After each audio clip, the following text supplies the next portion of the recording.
My son called me a worthless old man who was ruining his life, so I made sure he'd never see a penny of my money.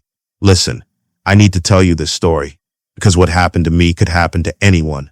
My name is Frank, and I'm 72 years old. For 35 years, I broke my back working construction to give my son everything he ever wanted. And this is how he repaid me. But first, let me explain how I ended up raising Michael alone. His mother walked out when he was 4 years old, just packed her bags one Tuesday morning and said she couldn't handle being a mom anymore. Left me with a crying kid and no idea what I was doing. I worked double shifts for years. My hands were always cut up from work. My back ached every single day. But I never complained because I had a son to raise. I bought him new clothes when he outgrew his old ones. I stayed up all night helping with homework even when I had to be at work at 6 in the morning. When Michael graduated high school, I took out loans to pay for his college.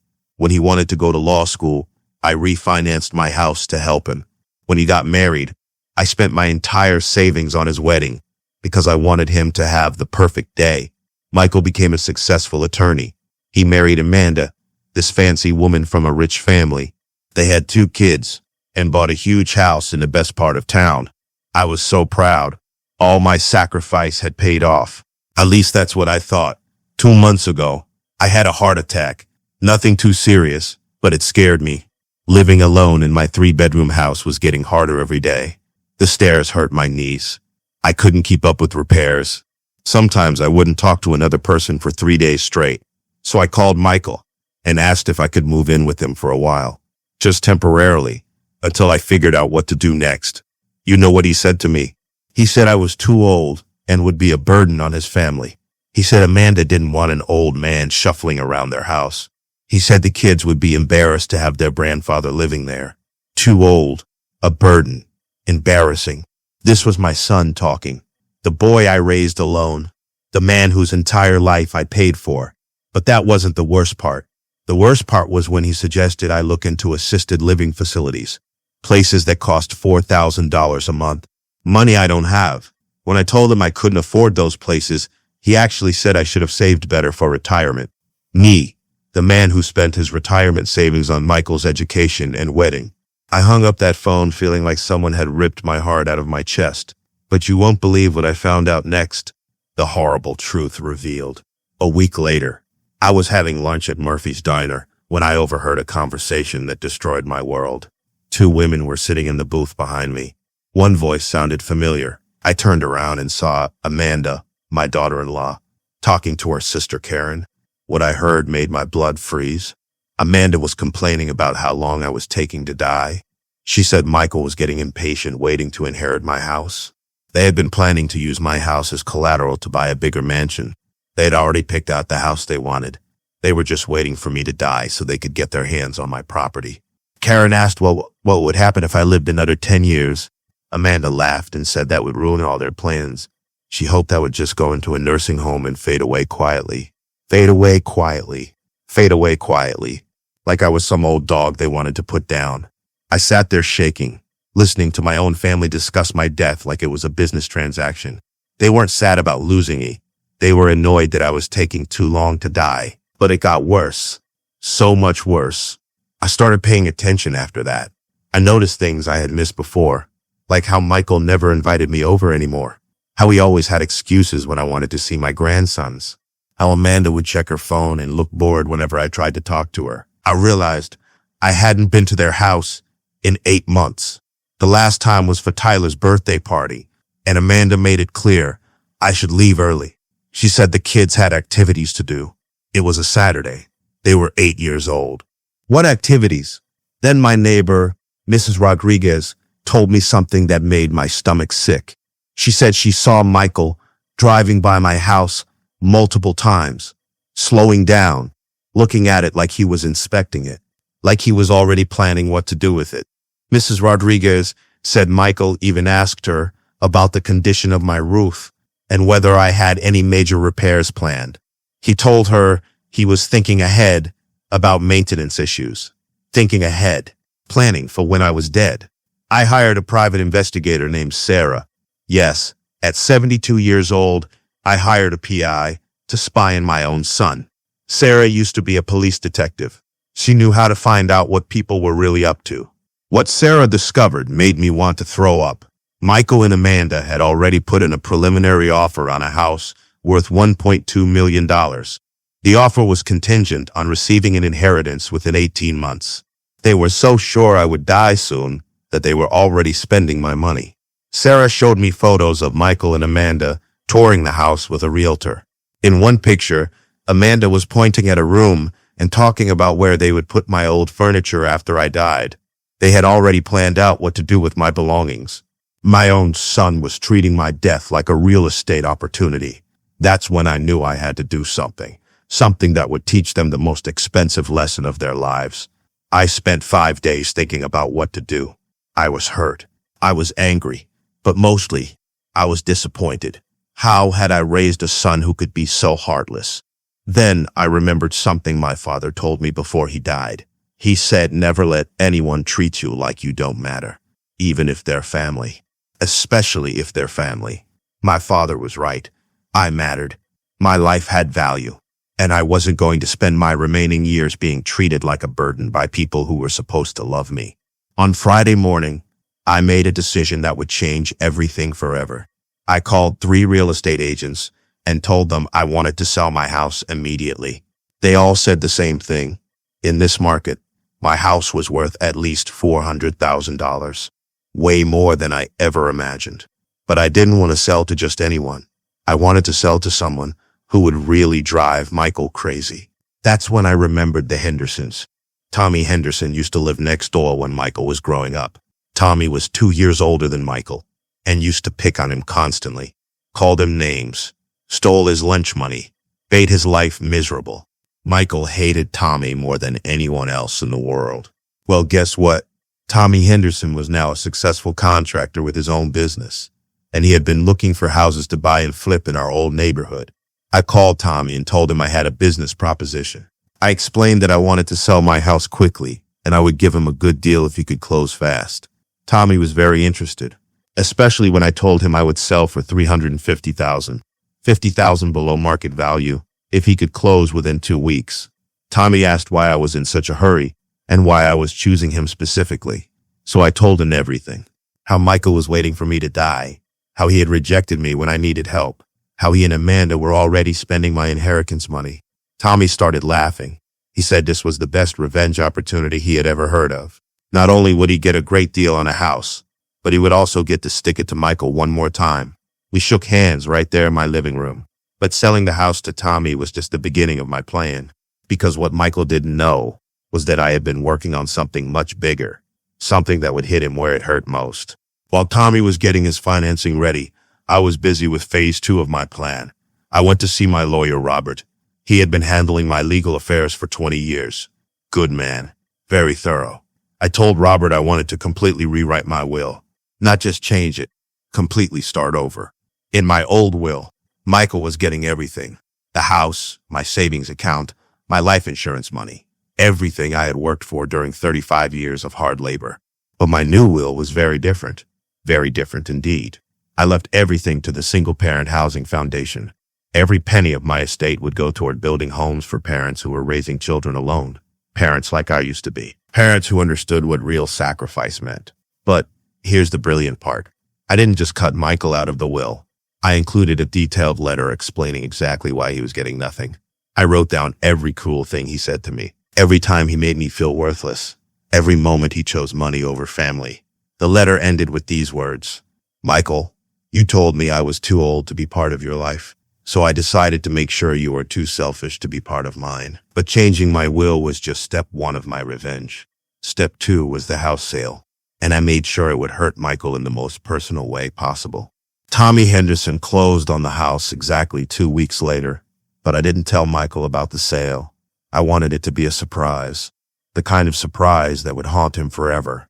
Instead, I decided to throw myself a going-away party. I invited everyone from the old neighborhood, all my friends from work, even some of Michael's old high school classmates. But I didn't invite Michael or Amanda. They found out about the party from other people, just like they would find out about everything else. At the party, Tommy Henderson made a special announcement. He thanked me for selling in the house and said he was excited to raise his family in the same place where Michael Johnson grew up. He said it felt like poetic justice. Everyone at the party knew the history between Tommy and Michael. Everyone knew this was the ultimate insult, and everyone loved it. But the real shock was still coming. Michael found out about the house sale 3 days after my party. Someone from the old neighborhood called and told him. He drove straight to my new apartment, and when I opened the door, his face was purple with rage. He couldn't believe I had actually sold the house. He kept saying it was supposed to be his house, his inheritance, his future. That's when I hit him with the truth. I told him I knew about his conversation with Amanda at Murphy's Diner. I knew about their plans to use my house as collateral. I knew they had been counting down the days until I died. Michael tried to deny it at first, but when I mentioned specific details that only someone who was there could know, his face went white as paper. Then Amanda showed up. She had been waiting in the car, but I guess she couldn't stand not knowing what was happening. Amanda started yelling at me. She said I was being unreasonable and selfish. She said they were just being practical about the future. She said I was punishing innocent children by taking away their inheritance. Innocent children. These people had spent months planning my funeral, and she was talking about innocent children. That's when I pulled out my new will and handed it to Michael. I watched his face as he read it. I watched him realize that not only had I sold the house to his worst enemy, but I had also left my entire estate to charity. Michael actually fell down onto my couch. His legs just gave out. He stared at that will like it was his own death sentence. Amanda started screaming. She said I couldn't do this to them. They had plans. They had commitments. They had already told people about the house they were going to buy. I told them they had made plans with my money, my house, my life, and now they had to live with the consequences of treating me like garbage. Michael begged me to reconsider. He said he was sorry and didn't mean the things he said, but we both knew he was only sorry because he got caught. I told him the sale was final and the will was signed. There was nothing left to discuss. They left that day, but they didn't give up. Oh no. They tried everything they could think of to change my mind. First, they sent my grandsons over to beg me to make up with their daddy. It broke my heart, but I explained to Tyler and Alex that sometimes adults have disagreements about respect and kindness. I didn't want to turn them against their parents, but I also wasn't going to let them be used as weapons. Then Michael tried bribing me. He suddenly decided I could move in with them after all, but only if I changed my will back to include him.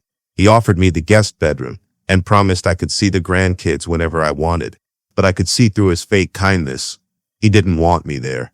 He just wanted his inheritance back. When bribing didn't work, Amanda tried guilt. She cried and said I was destroying the family. She said the boys would never forgive me for taking away their future. She said I was being a bitter old man who would die alone and unloved. But I knew the truth. I wasn't destroying the family. They had already destroyed it the moment they started planning my funeral for profit. Their final attempt was the most pathetic of all. Michael showed up with legal papers. He wanted me to sign a care agreement where he would promise to visit me once a month in exchange for keeping the inheritance intact. Once a month. That's what my son thought I was worth. 12 visits a year. I ripped up his contract and told him to get out of my apartment. But you won't believe what happened after they finally gave up. 3 weeks after Michael's last pathetic attempt to get my money back, someone knocked on my apartment door. It was Tommy Henderson, holding an envelope. Tommy told me he had found some issues with the house that needed repair. Since I had sold him the house below market value, he felt it was only fair to give me some money back to cover the problems. He handed me $15,000 in cash. That's when I realized something amazing. Tommy Henderson, the kid who used to bully my son, had grown up to be a better man than Michael ever was. Tommy had integrity. He had fairness. He had the kind of character I thought I had taught my own son. But the real victory came 6 weeks later. I had started volunteering at the Single Parent Housing Foundation, the same charity that was going to receive my inheritance. I wanted to see where my money would go after I died. That's where I met Lisa, a single mother working 2 jobs to support her 8-year-old son, Danny. She reminded me of myself 30 years ago, tired, struggling, but fighting for her child every single day. Lisa couldn't believe that someone was donating enough money to build an entire house for her family. She started crying when she told me that Danny would finally have his own bedroom. The boy had been sleeping on the couch for 3 years. Watching Lisa's joy, seeing little Danny's excitement about having a real home, felt better than any revenge ever could. I realized I hadn't just punished Michael. I had given myself a new purpose, a new family of people who had understood what love and sacrifice really meant. A month later, Michael called me. His voice sounded different, broken. He told me Amanda had left him. She filed for divorce and took half of everything he owned. Turns out she had been cheating with her personal trainer for months. She told Michael he was a bad investment and that she was tired of waiting for money that might never come. Amanda had abandoned Michael for exactly the same reason Michael had abandoned me: money and selfishness. Michael said he couldn't afford the big house anymore. He was moving into a small apartment across town. The mansion they had planned to buy with my inheritance was impossible now. He asked if there was any way we could work things out. He said he had learned his lesson and wanted to be a better son. I told him that earning forgiveness takes time and actions, not just words.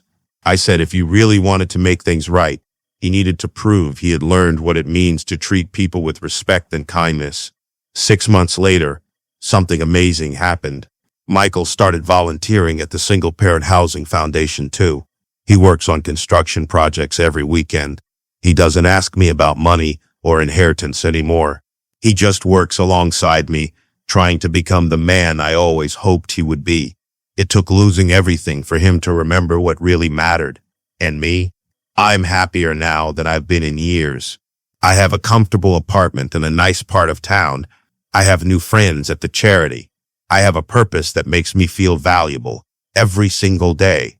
Tommy Henderson and his family have become like relatives to me. His kids call me Grandpa Frank. They invite me over for Sunday dinner. Sometimes I help Tommy with his construction business. Turns out the neighborhood bully grew up to be a better son than my actual son ever was. Every month I get updates from the charity about the houses being built with my future inheritance. Families like Lisa and Danny are getting real homes. Children are getting their own bedrooms. Single parents are getting the help they deserve. And every time I see those families move into their new houses, I smile because I know my money is going to people who will never take it for granted. People who understand that family means sacrifice and love, not just waiting around for someone to die. Michael thought he was inheriting a house. Instead, he inherited a lesson about greed and karma that will last the rest of his life. You see, my son made a huge mistake. He thought being old meant being powerless. He thought I would just accept being treated like trash because I needed his help. But here's what Michael never understood. Being old doesn't make you weak. It makes you wise. And wisdom taught me that I deserved better than children who saw me as a paycheck instead of a person. So I used my wisdom to teach him the most expensive lesson of his life. My son told me I was too old to matter. So I proved I was young enough to start over and smart enough to choose who deserves my love. They thought they could use me and throw me away when I became inconvenient. But in the end, I used my own power to build something beautiful, something they could never touch or destroy. Sometimes the best revenge isn't getting even, it's getting free. And sometimes the family you choose is 1,000 times better than the family you were born with. Michael learned that greed destroys relationships faster than old age ever could. And I learned that my value isn't determined by how much money I can give people. It's determined by how much love and respect I give and receive. Today, I'm building houses for families who deserve them. Michael is building back his character from scratch. And Tommy Henderson is raising his kids in the house that Michael thought belonged to him. Perfect justice. My son wanted me to disappear so he could get rich. Instead, I disappeared from his life and got happy. And that's a trade I would make again in a heartbeat. So, what do you think? Did Michael and Amanda get what they deserved? Let me know in the comments.